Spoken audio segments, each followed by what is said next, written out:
জালুকবাৰীৰ প্ৰত্যেকজন কংগ্ৰেছ কৰ্মী জ্যেষ্ঠ কনিষ্ঠ সহযোদ্ধাসকলে বিচাৰিছে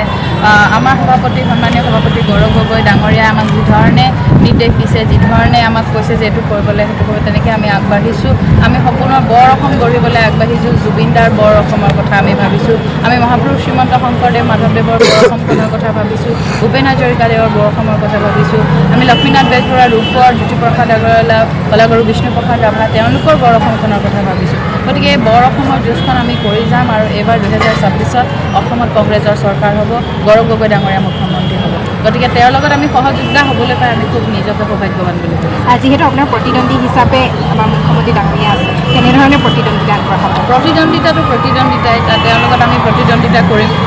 যুঁজখন অলপ কঠিন হ'ব আমি সততাৰে কৰিম সততাৰে আগবাঢ়িম আৰু কাকো আমি ভয় কৰি পেলাই যুঁজ কৰা মানুহ নহয় আমি অসমীয়া ছোৱালী গতিকে আমি যুঁজাৰু মানসিকতা আমাৰ আছে জন্মগত আমাৰ এয়া অধিকাৰ আৰু অসমৰ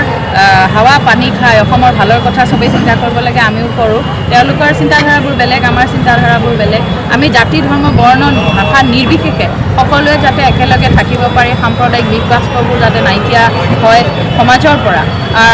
গণতন্ত্ৰ ৰক্ষাৰ স্বাৰ্থত সংবিধান ৰক্ষাৰ স্বাৰ্থত দুৰ্নীতি ভ্ৰষ্টাচাৰৰ বিপক্ষে আমাৰ এইখন যুঁজ হ'ব এয়া আমাৰ ব্যক্তিকেন্দ্ৰিক যুঁজ